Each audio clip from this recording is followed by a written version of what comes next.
Today we are going to read to change simple sentence into complex sentence containing adverb clause. Students, you are seeing here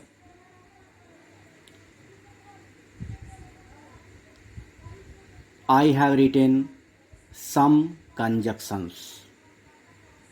For example, you can see here these are some main conjunctions which are used before making adverb clause. That is, these are some main conjunctions which are used in the beginning of adverb clause. अर्थात इसमें बताया जा रहा है कि simple से complex sentence बनाते समय, यानी कि वह कॉम्प्लेक्स सेंटेंस जिसमें एडवर्ब क्लॉज का प्रयोग किया जाएगा, ऐसे परिवर्तन के समय कुछ मुख्य कंजक्शंस होते हैं जिनका प्रयोग एडवर्ब क्लॉज बनाने के पहले प्रयोग किया जाता है। अर्थात जो एडवर्ब क्लॉज होता है, यानी कि एडवर्ब क्लॉज को प्रारंभ करने वाले कुछ प्रमुख कंजक्शंस जो इस प्रकार से हैं, दिए गए हैं।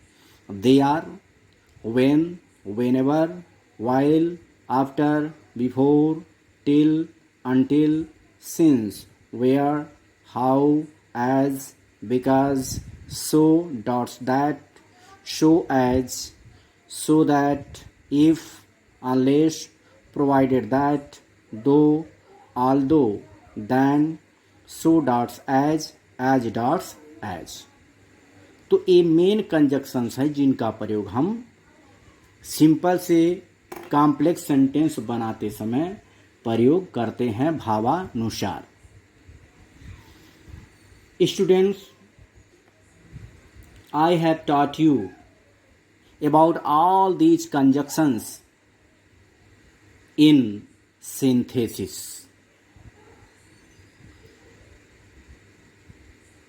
तो इस चैप्टर के अंतर्गत जो आपका फर्स्ट रूल है वह यह है, if there has been used और if there is any description about a cause,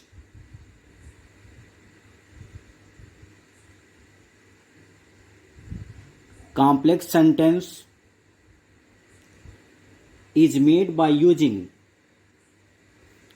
because, since और as।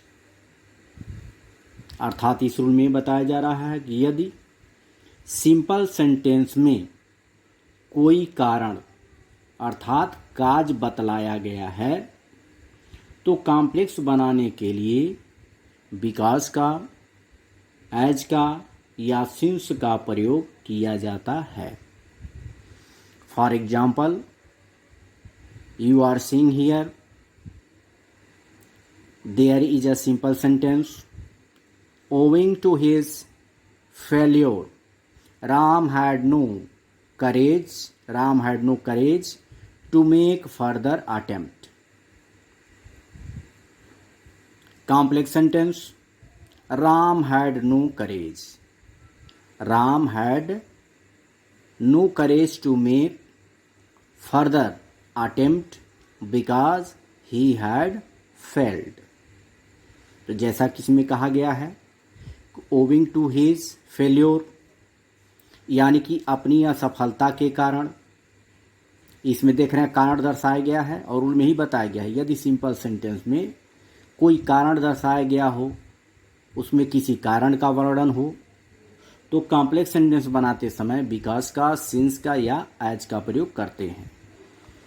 तो इसमें कारण बताया गया है ओविंग टू हिज फेल्योर, यानी कि अपनी असफलता के कारण। Ram had no courage to make further attempt, यानी कि राम के पास आगे प्रयास करने का कोई साहस नहीं था, हिम्मत ही नहीं था उसका, क्योंकि कारण उसमें इसमें दर्शाया गया है कि वह असफल हो गया था।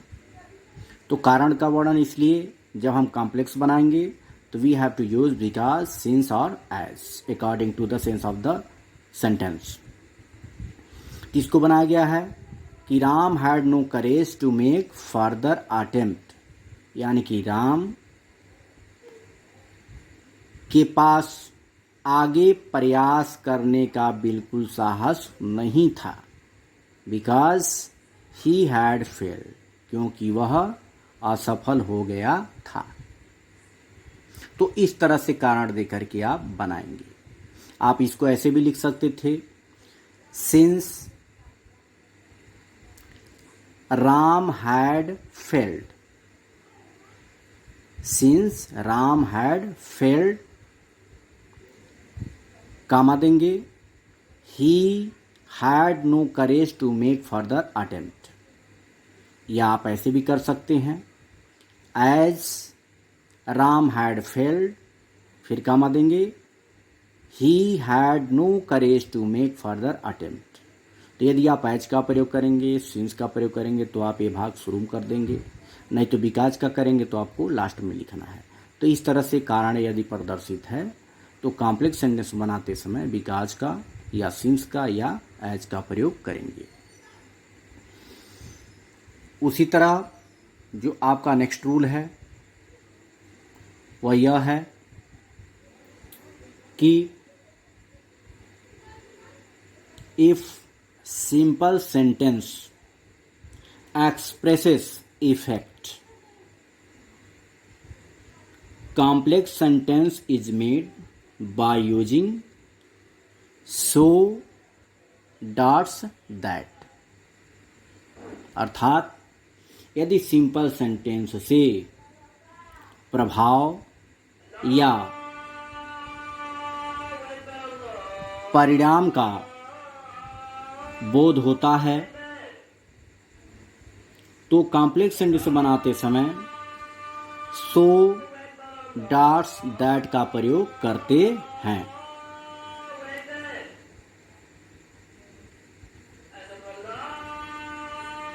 तो अब यहां आप सिंपल सेंटेंस देख रहे हैं, लिखा गया है the problem was too difficult to be solved. तो यहां पर एडवर्ब टू का प्रयोग किया गया है। तो जब एडवर्ब टू का प्रयोग किया जाएगा तो इसको हटाने के लिए हम सो, डॉट्स, दैट का प्रयोग करते हैं। और तो इसको जब बनाएंगे तो लिखेंगे the problem was so difficult, इसके जगह हम लिखेंगे शो, तो हो गया शो, और डॉट्स के जगह आपका डिफिकल्ट आया है, उसके बाद दैट लिखा गया, देख रहे हैं आप यहाँ पर। तो the problem was so difficult that, यहाँ पर टू देख रहे हैं हटा दिया गया है, और उसके बाद जो यह भाग आपका बज रहा है टू बी सॉल्व्ड, इसके लिए हम प्रयोग करेंगे इट, सब्जेक्ट इसके लिए हम बनाएंगे इट, प्रारंभ के लिए यहाँ प्रयोग करेंगे, जो प्रोनाउन का हम प्रयोग करेंगे हो जाएगा इट, इट लिखेंगे, और उसके बाद कुड का प्रयोग करेंगे, कुड नॉट का। जब यहाँ आपका यह पास्ट टेंस में होगा सिंपल सेंटेंस, तो यहाँ पर ये प्रोनाउन लिखने के बाद या भावानुसार जो नाउन आएगा उसको लिखने के बाद कुड नॉट का प्रयोग करेंगे। यदि यहाँ पर इज का प्रयोग होता या यह प्रेजेंट टेंस में होता तब यहाँ पर हम कैन नॉट का प्रयोग करते। तो जब टू आएगा तो ऐसे टू को रिमूव करके आपको ऐसे बनाना है। तो यहाँ लिखा गया the problem was so difficult that it could not be solved. अगर यही रहता the problem is too difficult to be solved, तब बनाते the problem is so difficult that it can not be solved. तब आप ऐसे बनाते इसको। तो इस तरह से हम टू को रिमूव करके बनाएंगे। कभी कभी आपके परीक्षा में ऐसे पूछता है, जैसे ऐसे सेंटेंस दे दिया और आगे ब्रैकेट में लिखेगा रिमूव टू, ऐसे भी पूछ सकता है। या ऐसे आपका सेंटेंस दे दिया ट्रांसफॉर्मेशन के अंतर्गत और ब्रैकेट में लिख देगा कॉम्प्लेक्स सेंटेंस, अर्थात इसको कॉम्प्लेक्स में बदलिए। तो कॉम्प्लेक्स में बदलेंगे तब भी आपको ऐसे बनाना है। यदि रिमूव टू करेंगे तभी आप ऐसे ही बनाएंगे। तो दोनों के लिए रूल एक ही लागू होता है।